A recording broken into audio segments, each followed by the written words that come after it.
everybody. Welcome back to Engaging the Phenomenon. And today we have our friend Joe Lonesome. So welcome, Joe.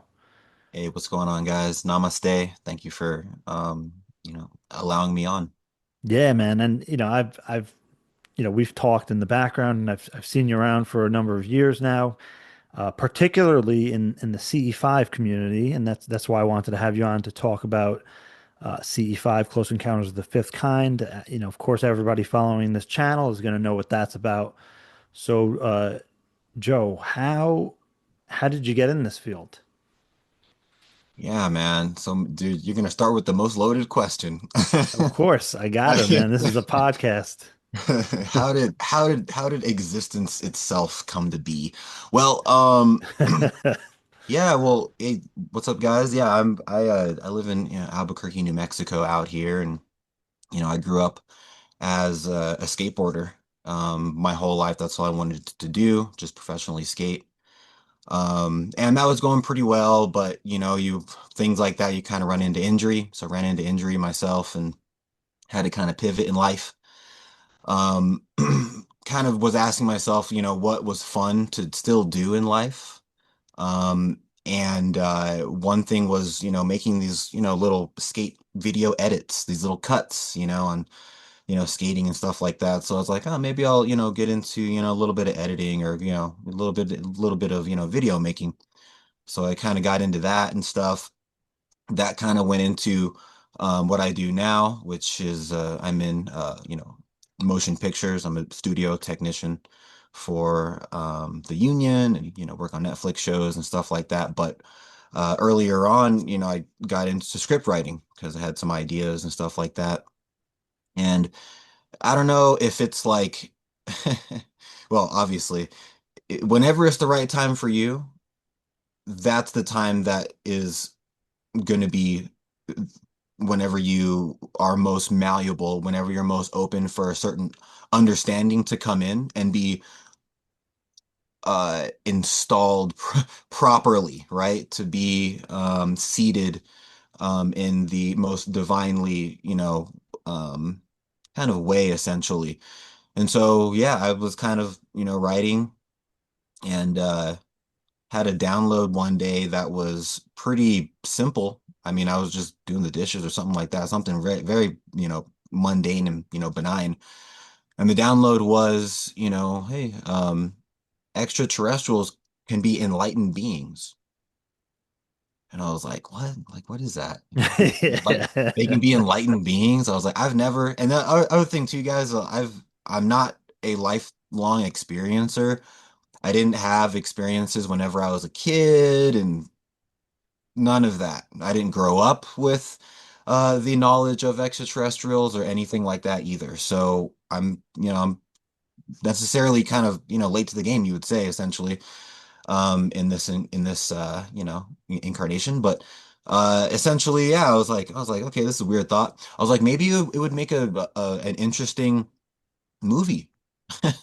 Maybe it would make an interesting film. So I was like, oh, maybe I can just start writing about it or whatever.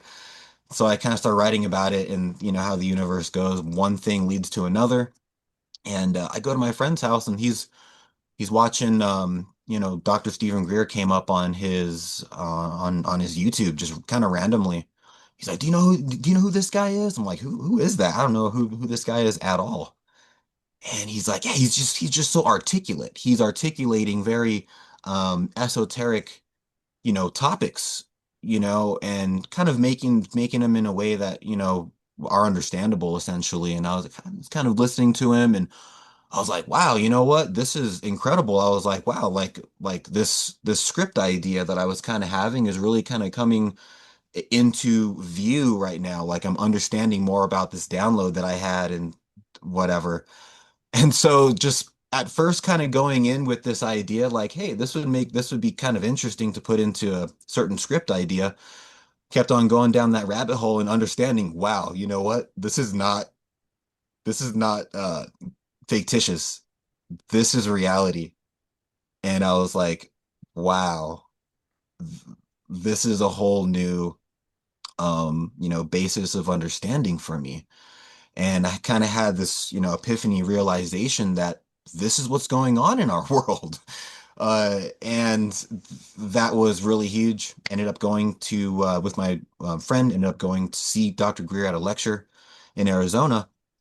And it was just so hype about that. Got to meet him and everything. And I was like, hey, what's going on with the CE5 back in Albuquerque? So we come back. There's nothing here essentially. No, there's no group in Albuquerque. There's a group in in Santa Fe, New Mexico, which is about 40 minutes, 50 minutes away from Albuquerque. It's the, capital of New Mexico. And there's a group up there, but they're not active at all. They're just nothing's happened in that group for a while. So I was like, you know what?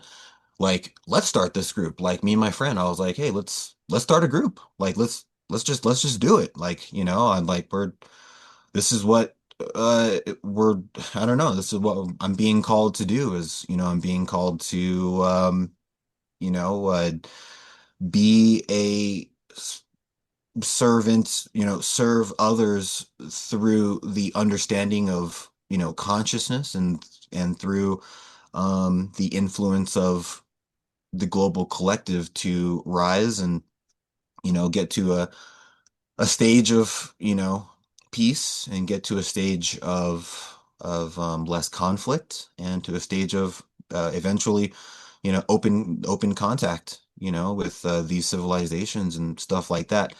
And it was really the first time in my life that I was excited about consciousness itself. I knew about visualization. I was in business. I was in a little bit of business.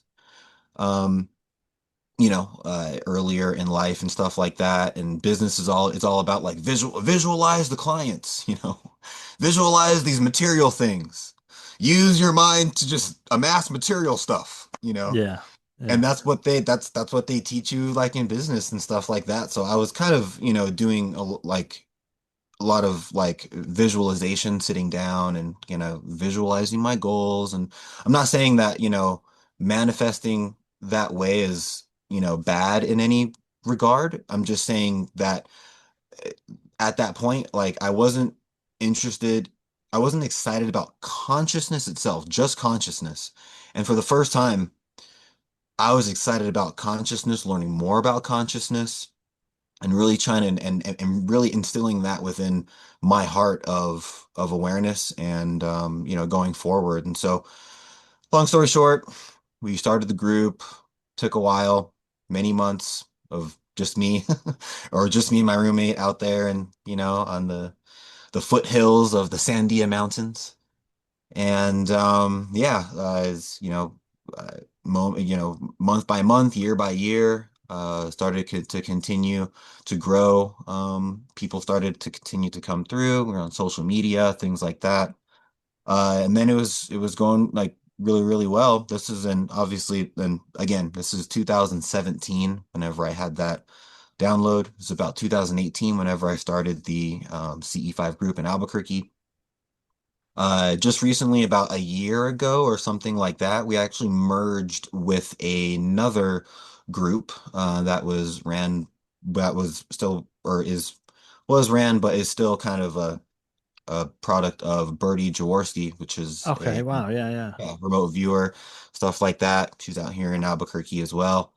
And she had a group called ABQ UFOs. And, she was like trying to do CE5s. I kind of connected with her and I was like, hey, how about you just have, your peeps from that group just come over to our CE5 because we've been doing it on the first Saturday for years.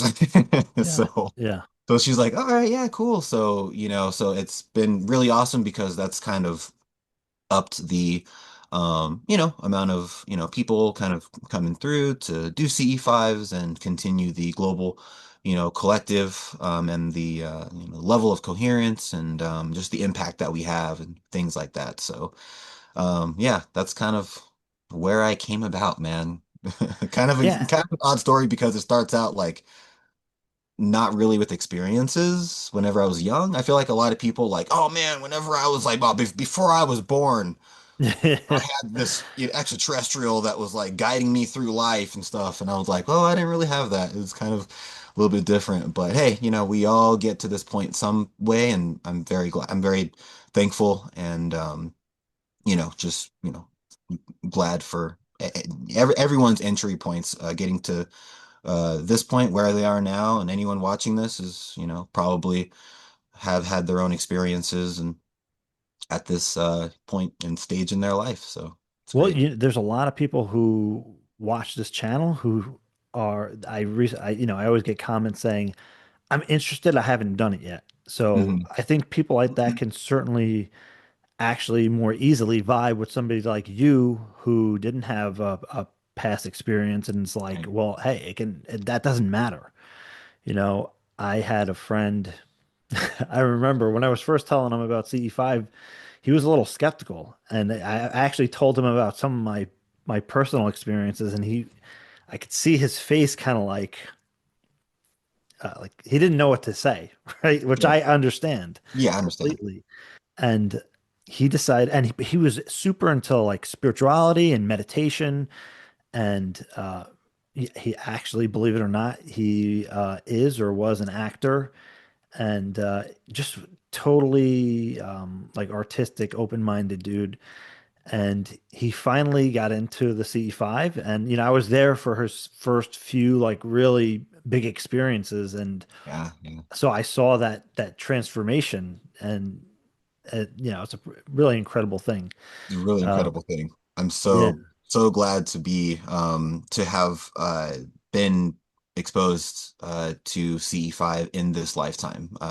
I feel like it's such a gift, and it just does so much f for your development. I feel like it's, you really have that. You really can start to practice and understand, universal compassion. I mean, that is the cornerstone of a CE5, meditation event, is to have that and develop that universal compassion within, yourself. So it's amazing.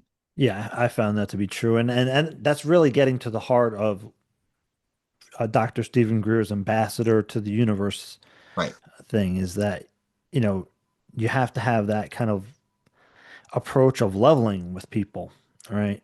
Whether they're humans or non-human intelligence, whatever the word of the day is, Yeah. extraterrestrial intelligence, you got to be able to go in there with that attitude. But so for you, you said when you started, you had maybe some experience in visualization, but not much like meditation. Right. Is that right? So what has been your path since on the meditative path? Yeah, for sure. So, you know, CE5 really kind of kicked off my meditation practice. But it just kind of started it up. Um, After that, I kind of was able to build my meditation practice through different, techniques that I was exposed to. But one of them that I was exposed to was the, path of meditation within the Vipassana 10-day silent meditation courses or meditation retreats, essentially, that you can go on. And that like that first one, going on a 10-day silent retreat. Uh, that was seriously the Thunderdome of a meditation. That was like the gridiron of, the of developing a practice, right? Um, and it's like for the first time, it was like, whenever I want to meditate, I can meditate. Whenever I don't want to meditate, I meditate, you know. Well, and, Um, and so for people watching and listening, what is Vipassana? yeah, so essentially Vipassana is one of the, if not the oldest and most connected to meditation practices, that has a lineage back all the way to the Buddha, the enlightened one, right? Um, but it's not really it isn't really Buddhism. And I always tell people, the Buddha did not teach Buddhism. Right, correct. Right, yeah. Jesus did not teach Christianity either. Right. Yeah, yeah, They both taught universal law. They both taught, you could say Dharma, yeah, that's really what they were teaching, right? Their followers and things like that, coined some things, and that's what is happening now. So essentially, it is a very pure way of observing, and Vipassana uh, what it translates to in Pali, because it's in Pali, which is the language of the Buddha. It translates to clear seeing or clear vision, essentially. Seeing things as they are, not as they appear to be, essentially, right? And, you know, with this technique, and I'm not, a teacher of, Vipassana, stuff like that, and to really be taught this meditation technique, they recommend within this tradition, they recommend that you go to a 10-day course to get established in this meditation technique. So I can kind of, um, point a couple of things out, but I can't necessarily um, teach the actual, technique or anything like that. But I can basically point out that essentially you are observing the sensations of the body and you're understanding how they are impermanent. So essentially, you can understand more so that the body is the link, is the instrument that you have that interfaces between mind and matter, right? Um, the seen and the unseen, consciousness and solidity itself, right? And yeah. that's and to really be able to use the body to be able to see things as they are and not necessarily as they appear, you can understand that changing is constant. And whenever you live in a state of constant, then you understand that love is constant. You understand that consciousness is constant. You understand that universal law is constant, and everything there. And so it's a way of seeing clearly, essentially, and kind of anchoring yourself in the truth and the totality of existence. And it's so funny because I mean, people might be thinking, how is like observing the sensations of the body uh, going to help me reach deeper levels of consciousness? But I'll tell you from practicing such meditations, you don't realize like how it carries over until you experience Hmm. it, and like you'll just have these direct perceptions of, or insights, right? Some Sure. Joseph um, um, what's his name? I'm blanking on it right now. Campbell? Is that Joseph Campbell? No, I'm thinking of Goldstein, the Yeah. insight Goldstein. meditation. Yeah, Yeah. yeah, sure. I think I I have got the his book. book up here. You got his book. Okay. Yeah. But Joseph Mindfulness. Goldstein, yeah, he does a great job of kind of communicating on Dharma and Vipassana.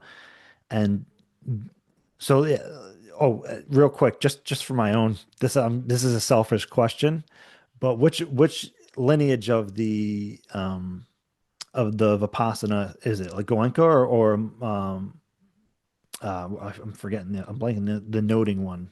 Mahasi Sayadaw. Oh, right, right.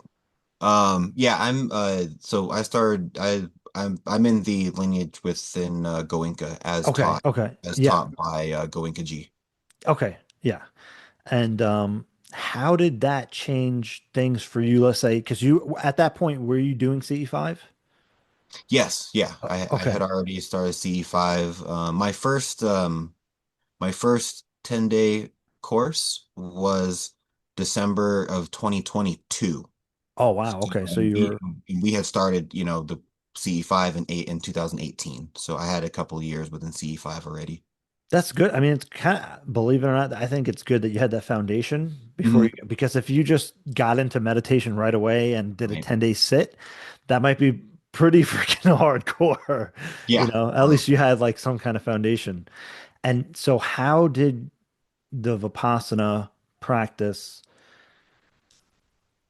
let's say, augment or change or enhance your CE5 practice?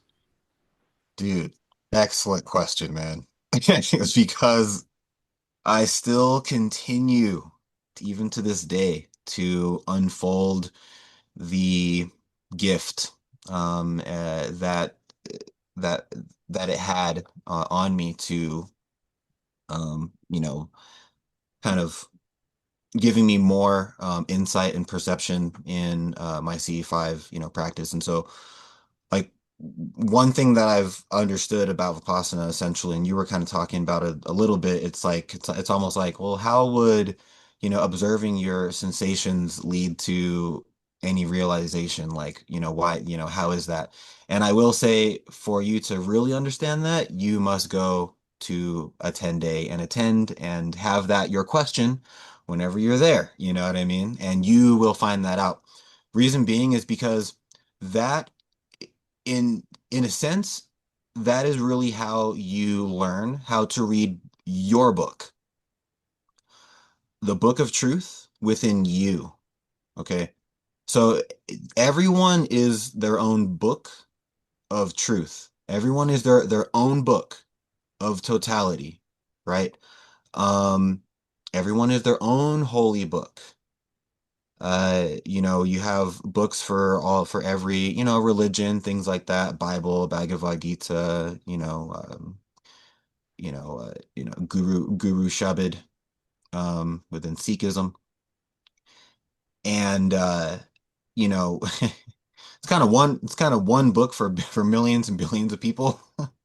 So, you can, interpret that how you would like. But what I'm saying is that not a lot of people really understand how to read the pure knowledge and the pure totality of their own being, of their own book.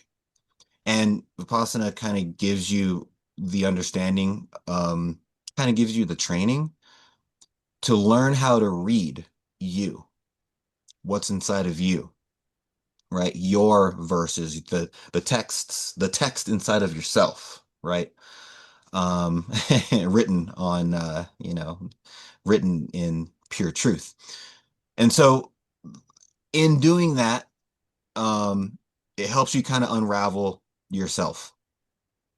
And for CE5, unraveling yourself and really understanding um, what is there, what is coming up, right? Whenever we're out in the field with CE5, one of the biggest thing that happens is pure amazement and sometimes pure shock, you know? Oh my God, what is that? What's going on there? It's moving. It's coming closer, or it's doing it's blinking. I don't know what's going on. Like there's so much of that just so quickly because we are interacting with the phenomenon. How's the phenomenon going to act at any certain place and time?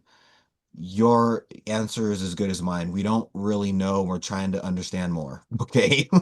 Yeah. We interface with it with CE5 protocols and things of this nature, but outside of that, we don't really know. I mean, if you were maybe Chris Bledsoe or something like that, you can have a certain framework of how you know you're able to interface, but for the most part, for the common man who are out there doing CE5 as a civilization, the people's disclosure, essentially, you don't really know what's going to pop up. So understanding how to read the sensations that are coming up within you and understanding how to very quickly calm yourself down and get back into the protocol of reaching out through consciousness through the medium of, telepathy, and continuing to be calm by meditating on your sensations and understanding the impermanence of them, you will be better. You will get better at having more solid contact, right? Because a lot of maybe, sure that James, and maybe other people who have done CE5, or even, if you've um, you know, came up on testimonies of people whenever they got kind of scared, right? Whenever they got kind of frightened or whatever it was, the contact stopped. It moved away. It was there and it kind of blinked out. It was coming closer and then it was gone, right? Um, and these the solid communication back and forth, you know, they are really counting on us as far as ambassadors, CE5, ambassadors to the stars. They're really counting on us to have ourselves in check. No one else is in check in the world, but like you guys. You guys are the ambassadors. You guys came out here on your own. You guys could be doing a million other things in the world right now, but you're not. You're out here on a Saturday night, cold, hot, dark, light, by the mountain, in the middle of nowhere, whatever it might be. You did that. So we're counting on you to understand your emotions and a certain level to where we can come closer, to where we can have more of a dialogue with you.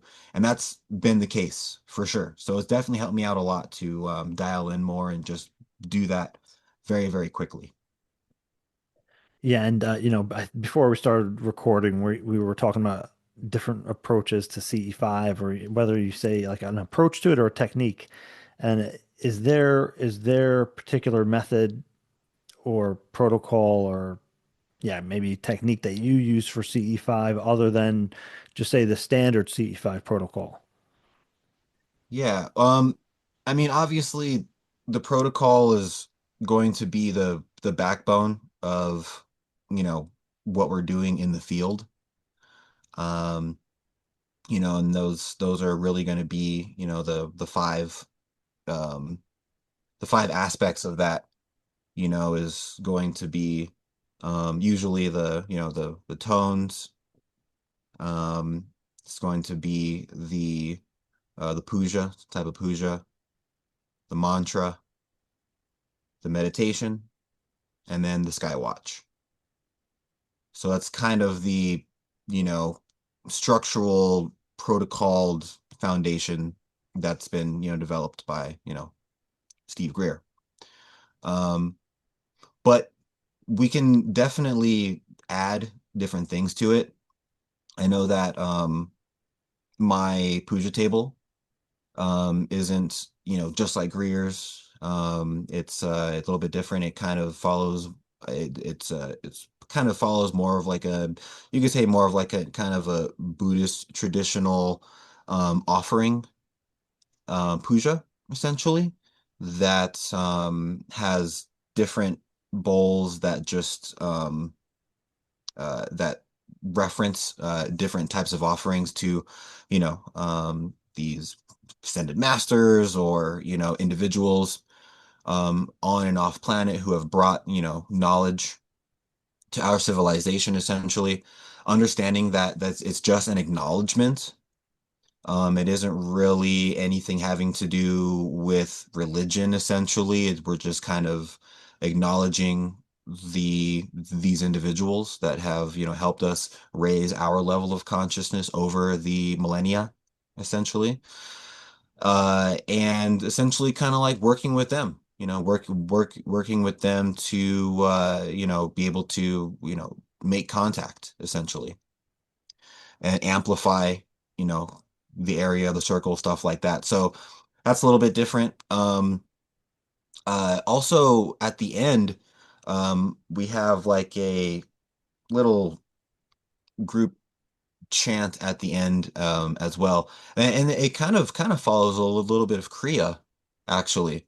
Um, kind of have that the sacred syllable AH, which is just that one. Hmm. We'll actually do, that one 7 times at the end of the CE5 meditation, just to, consecrate the energy there, to dedicate, what we did within, you know, that event essentially, and to offer that up as well. So just like little things that I've like kind of peppered in.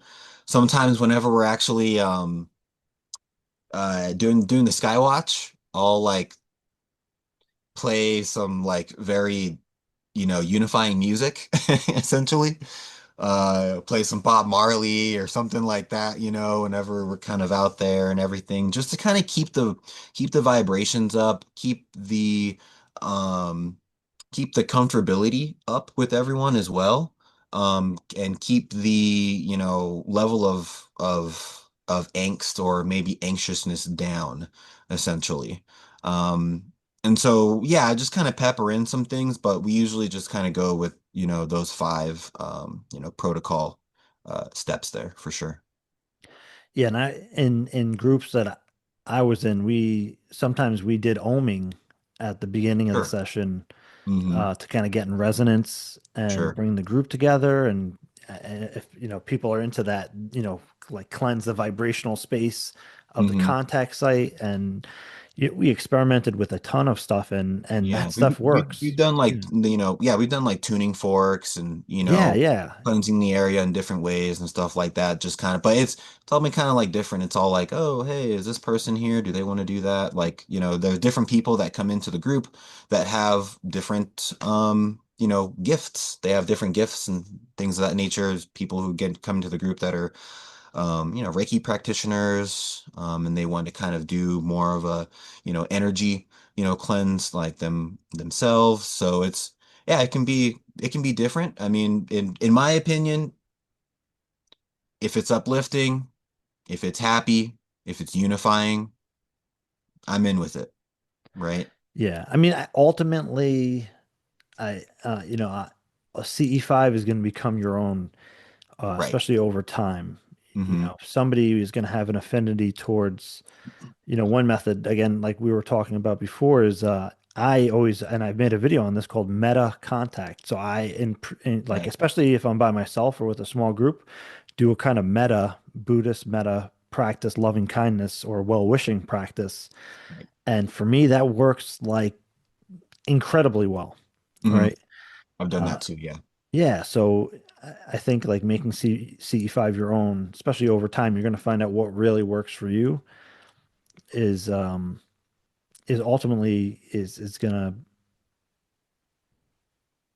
be, I think, I want to say the most direct or the best path. The CE5 protocols are an excellent guideline, right? They're a Sure. great guideline, and I consider them like training wheels, right? This Hmm. will get you started. Hmm. It's very practical. It's pragmatic. It's A, B, C. You know, it's very logical, and it Right. works. I mean, it works, right? Yes, we've had experiences. Yeah, Almost every time that we yeah, go out, it's something anomalous. Definitely some, different types of, sightings and experiences for sure. yeah. So I want to say, I mean, not for everybody, but more or less, in my opinion, the CE5 protocols are foolproof. But you can still experiment with them and find your own way with them, and or I mean, some people might completely leave the protocol over time and just have their own protocol, and that's Hmm. great because that's going to be the most direct path. Right. No, I always say, hey guys, like, obviously, we can attribute Dr. Stephen Greer to, kind of developing the, modern, protocols that are here and stuff like that. But, CE5 is bigger than Dr. Stephen Greer, guys. It's Yeah, yeah. I mean, that's so funny too. Yeah, yeah, and it's like, we were kind of talking before this, Dr. Stephen Greer is not our leader. I would say that he's more of a just a teammate. And we were saying that he's a real strong teammate. yeah. He might be a LeBron right now. He might be maybe potentially, pulling us through. uh, things of this nature with, what he's doing in disclosure and just the sheer amount of time that he's been, doing this, and stuff like that. But that's just it. He's a teammate, just like everybody else. And he needs to pass the ball to other people. And they need to shoot in the way that they shoot. They need to play in the way that they play.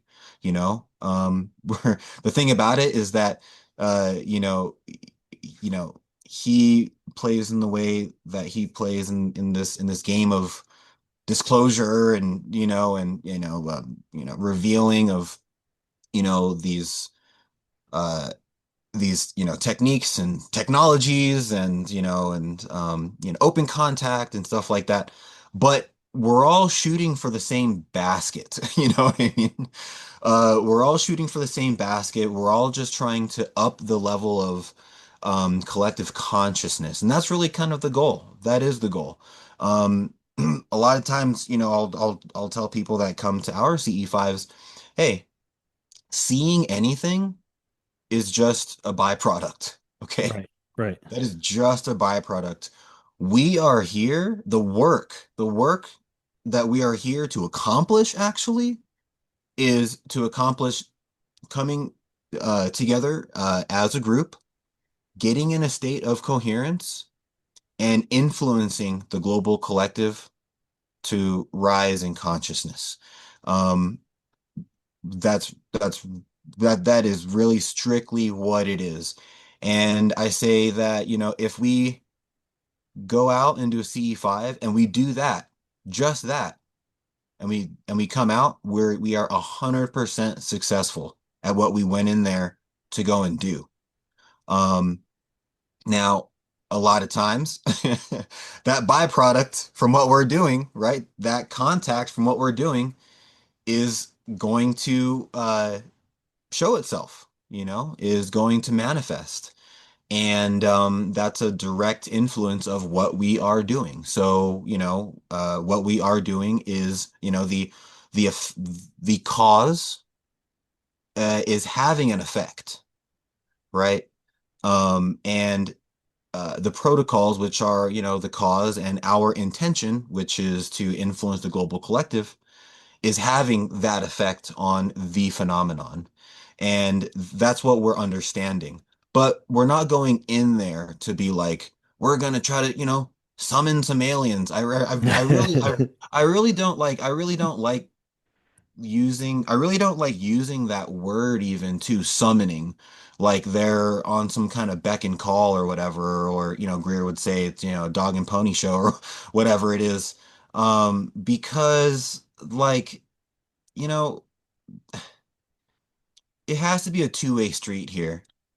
And if it's just a one-way street, I feel like summoning is a one-way street. Come to me, you come here, with yeah, whatever it yeah. is, the tea or the the food or, the booze or whatever it is, right? Like whenever call, it's like you're summoning Amazon for, a package or something like that. It's like that's way less vibration. That is way less frequency. Like that's a low level of frequency there to kind of go in with. And just understanding that our goal is to come together in a state of coherence and unity, and just have that intention of influencing the global, and connecting with these interstellar civilizations, is going to keep us in a state of equanimity. It's going to keep us in a state of non-attachment, and a state of high vibration. And that's what they want. That's what they want to see. Yeah, and words can be important, and I think in my opinion, the term or word summoning is also not accurate. So it Right. can be misleading in what is actually taking place because I really loved I got the word from Sixto Paswell's from Mission Rama Right. Yeah, totally. is the invitation. It's an Right. invitation. Mm, I mean, if you want to go love that. further, it's a request, but Sure. again, the invitation for contact, it's there. The phenomenon is in control of Right. what is going to take place. You know, we're Sure. participants Hmm. and you're inviting an interaction. You're not you're not Right. summoning one. Uh, Yeah. We're definitely, initiating, of course. We're yeah, so we're we that is the cool part of CE5, human initiated, contact experience essentially. And so that I think that part is very empowering correct. because we are making the decision to initiate the contact. And that's really cool because before this, it was like, what's going on? I don't know. Like, I didn't do anything and something's happening and I don't know what's going on. But it's just like, it's very empowering to be able to be making the decision for experiences and for a certain connection to happen. So that's cool.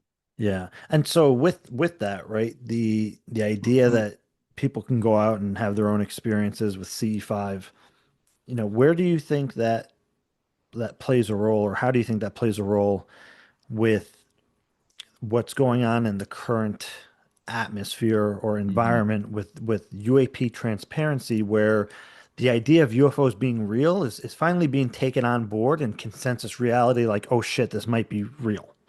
Right. So what do you think CE5 plays a role in that? Yeah. I think it plays a really big role in understanding the phenomenon um, through your own experience. Um, your own experiences are undeniably yours, okay? And it doesn't really matter what the government is saying. A lot of times, whenever you see anything on the screen or on, you know, uh, in, Congress and stuff like that, I mean, best believe that it was placed there. There is a certain agenda going on. Um, it is great that we are continuing to see you know, levels of transparency coming out. I think it's a help. I think it's helping for sure. 100, 1000%. I think it's helping. But without understanding, without understanding your own book, once again, your own book, you're going to take things at face value and not necessarily do any more digging or do any more cross-referencing within your own self. And that's very dangerous because you can be led astray by,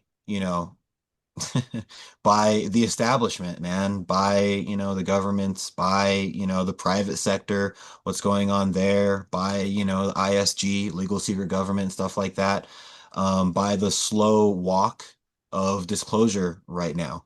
And so if you're looking outside of yourself, you're always gonna have a mistaken appearance, right? There's always going to be a mistaken appearance whenever you're looking externally from your own self, right? Even whenever we go out for a CE5, there'll be newer people, right?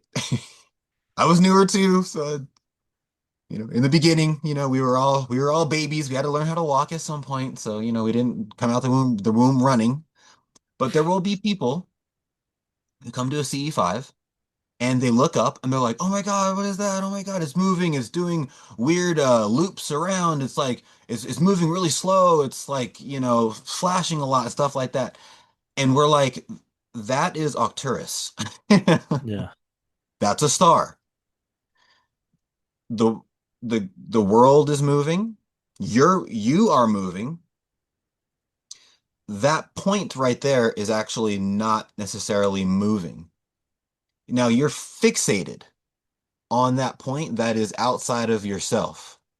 And it's having this certain illusion. There's this illusion that it's like jumping around and it's doing these really odd things that you've never noticed in real life because you've never taken this much time to actually analyze the movement of anything in the sky. Yeah.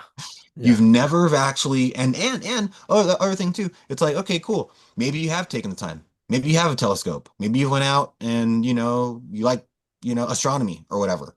But have you gotten into a heavy, heavy meditation? Have you gotten into a coherent group of other meditators, meditating on universal, connections and connections with, the universe as well, and opened up your level of awareness to a certain point that you're seeing through the you're basically seeing through the fabric of the structure of reality, you know?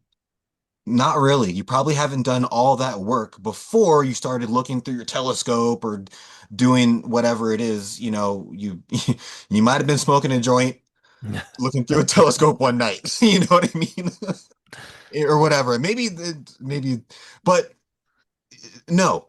So your mind is just so balanced and you're so subtle, and your heart and your mind are just so connected right now, and you're looking and like the you're seeing the you're seeing the movement of reality itself. You're seeing the waveform and everything at this point. And you're like, wow, it's bouncing around, it's moving, stuff like that. But it's that's a star, you know. Um, continuing to understand this through experience, through others' experiences as well, who have been to CE5 more, um, and investigating, you know. We are a research group as well. CE5 is not just a meditation group. It's a research group as well. So we need to, um, you know, do our, process of elimination here. We need to make sure that what we're seeing is actually authentic, right? And we're not making things up. We were talking about AI before we got on the Yeah. dang call, you know? Is it real? Dr. Brewer would say, is it real or is it Memorex? Whenever Memorex is well, is it real or is it AI now? Yeah. And Yeah. that's kind of like the biggest thing now and stuff like that. But it's like, we need to make sure to do the proper checking. We need to make sure there's apps like the, Flight 24 app, that checks, the flight track or the sky The traffic traffic. essentially. Yeah.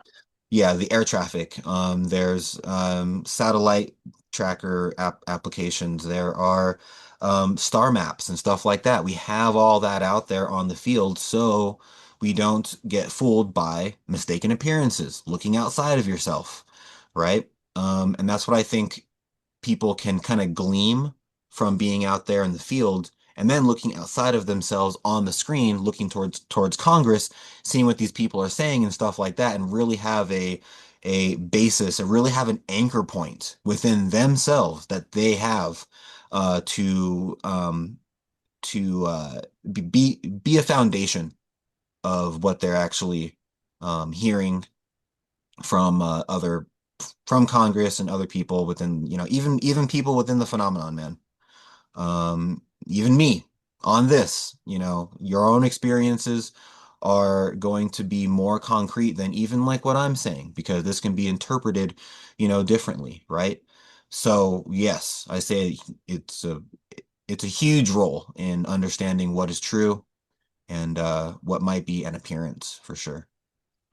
Yeah. And do you, I don't know how public it is or how widespread it is, but I saw that you had posted something about a CE5 facilitator, um, at Yeah. least for the Albuquerque group. So what is that? And is that open up or is it just for the Albuquerque group?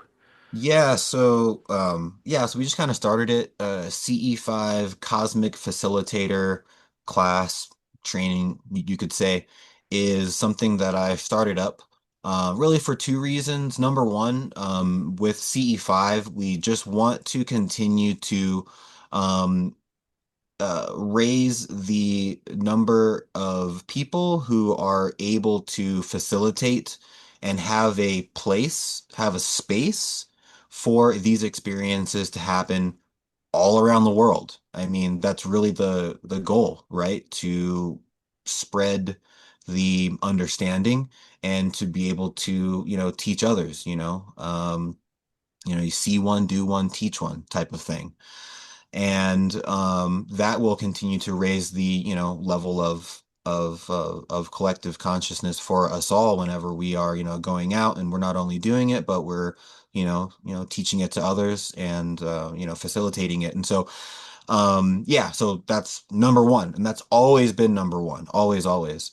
Number two is, I feel like it shouldn't, I feel like going out, you, uh, frequently, on a routine, once a month, stuff like that with a CE5 group, should not fall on one person.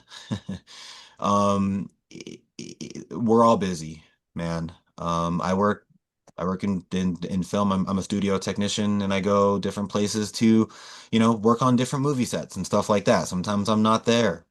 And having others within your group who can come in and kind of, facilitate that month's CE5 will continue the steady flow of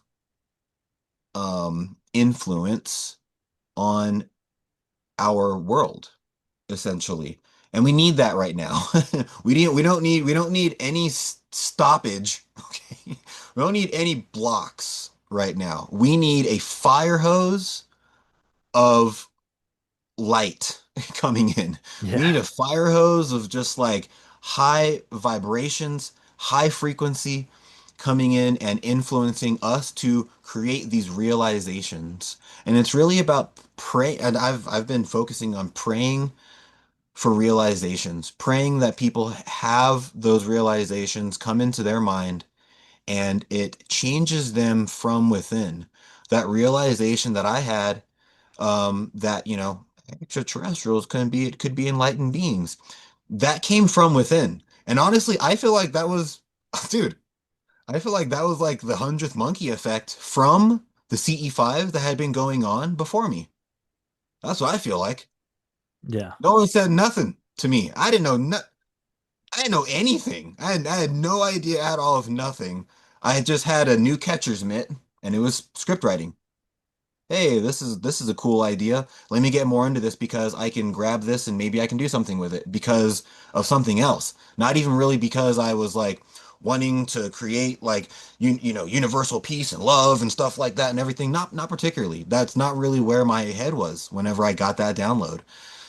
Whenever it happens to you, it's going to happen to you in a way that is aligned with who you are at moments, Yeah. And so, you know, continuing to influence in a really high, really frequent way is going to be a great way to do that. And so yeah, I kind of started that for those reasons. Right now, it's just in Albuquerque. Um, I don't know. We'll kind of see how it goes and stuff like that. Maybe I can do some things like online, like an online type of training. We do have a field uh CE5 experience kind of training video that I put together, that is on my YouTube channel, Cosmic Fam. I think it's Cosmic Fam 8812. If you type that in, you'd be able to get into it. Maybe you can link that. I'll But definitely link it. Yeah. yeah, but there's a really good video there that kind of goes over how we do CE5 and stuff like that. But you gotta continue to shine that light. You know, you shine it on someone, they get that. You have you have a lighter. You light someone else's candle of awareness, right?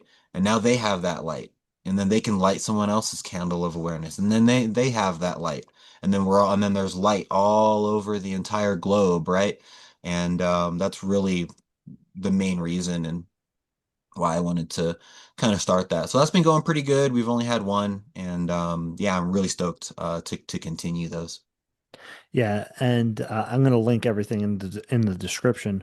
But you also have been looking into zero point energy. Yeah, So yeah. what is that about?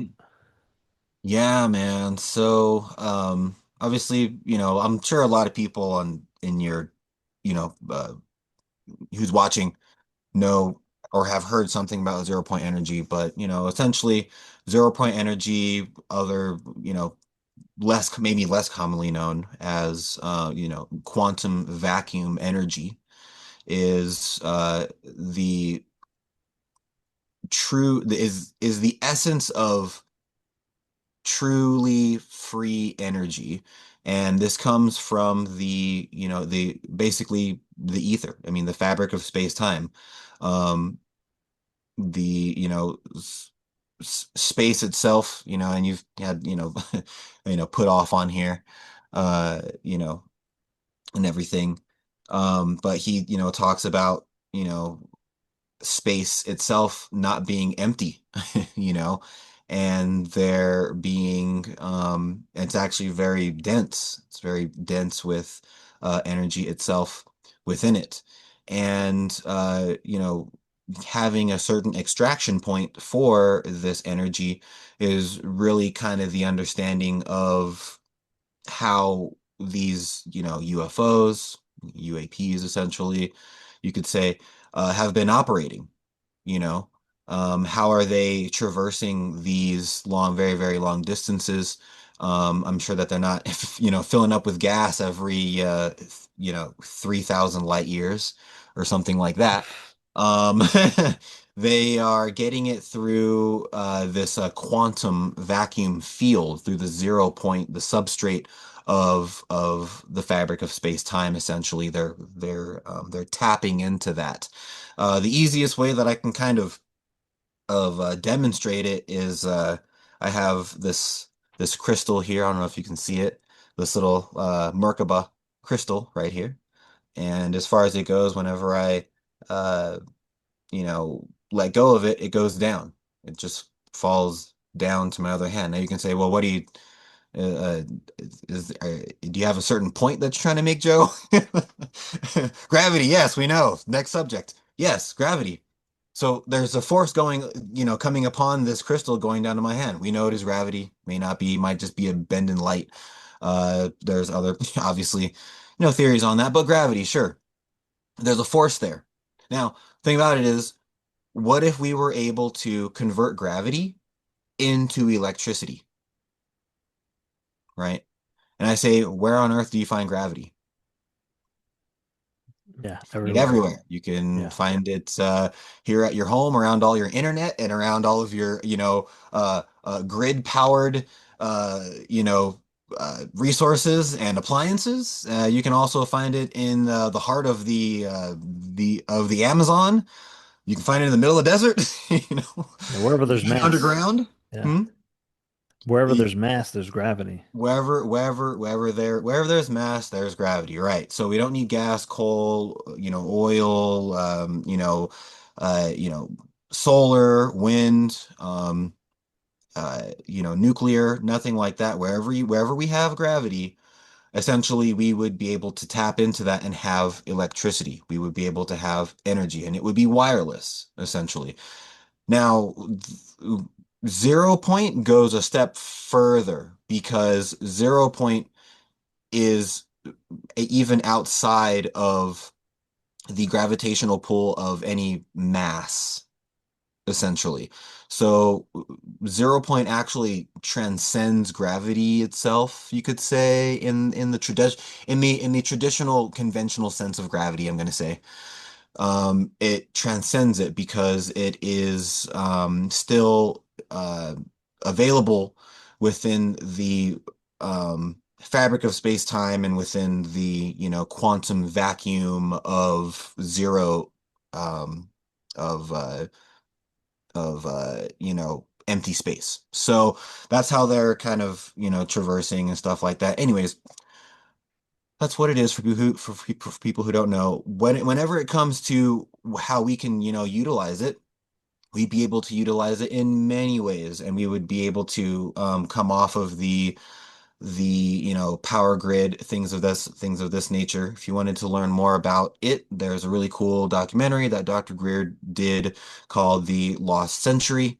And that goes really, in depth about it if you don't really know what I'm talking about. But anyways, I've been involved in a zero point energy project group for about 3 years now.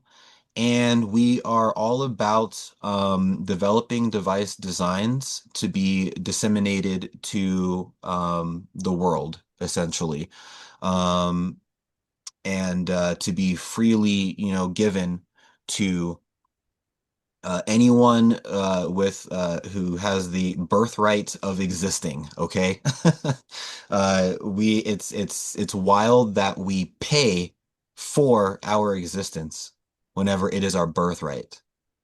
We pay to live whenever living is our birthright, right? And so tapping into the 0 point for us is a huge, huge win. But yeah, we've been doing it for a number of years. We have a team of a few electrical engineers. There is we have a scientist on the team and also a geoquantum physicist as well. Others too, if I'm leaving anyone out, sorry about that. But yeah, continuing to develop these device designs. A couple of these device designs have to do with, water technology, essentially, kind of like the Stan Meyer, toroid using water. Stan Meyer was using for that car. We have a device design kind of working on that right now. Double tetrahedron Merkaba device design as well. Working with basically working with sacred geometry essentially for that design there. Um, let's see. Also some crystal devices as well, using crystals, photovoltaic cell LED design, which is kind of out of my maybe my understanding essentially whenever it comes to that. But yeah, we are a nonprofit, um, civilian people's, fully, you know, um, fully disclosed to the public project group, essentially. So we're not, huddling anything. We're very open about what we're doing, essentially, because that's the real protection, as we know, whenever it comes to these device, designs coming out. And we really want to be able to be non-proprietary. So no proprietaryship at all. We're all volunteers. No one's getting paid to do any of this. And no one is clutching any egos essentially to have anything, with their name on it, right? I think that we need to get past, labeling discoveries that are not even really new, that are just like, natural law. Like, let's keep them natural law. Let's keep them for all of us. Let's not like continue to, label things or name things, to be able to live on forever. Let's not grasp to one's inherent existence because there is no inherent existence. And so that's kind of a big part of it. What I do in the group, because I'm not an electrical engineer, I'm definitely not a physicist, quantum physicist or anything like that. I actually I'm a co-lead or one of the leads, one of the facilitators of the consciousness and meditation team aspect of this project group. I'm there to kind of develop meditations that we do to kind of ground the whole group, as well as to inspire ideas as well, influencing realizations for our technical team and others as well, even downloads that other contactees on our 0 Point Energy Project group, have and everything as well.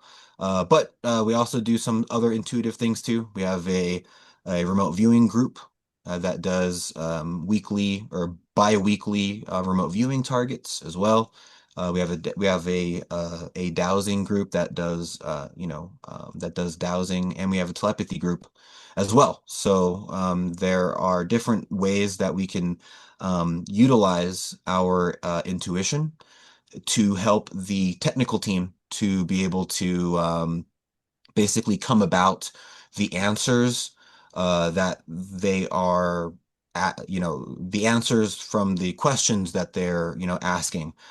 These questions are definitely going to be of the esoteric realm and not necessarily found on the internet. No answers are really can really be found. They may be somewhere, but maybe they're locked up and black shelved somewhere underground or whatever whenever it comes to that. So we really are, being utilized to dig into the field of consciousness, into intuition, to be a help to the technical team. So we do have a website. I can send it to James. You can link it or whatnot. If you wanted to get updates on these device designs, a lot of them are very exciting. There are some exciting updates that have happened with these device designs. Then definitely get onto the website. You can become a member for totally free. Again, we're all volunteers here, stuff like that. And you can just come through, be a fly on the wall on our monthly calls, and just kind of peer in and kind of see what we're doing, what's going on, and that'd be great. So I think it's zpepg.org,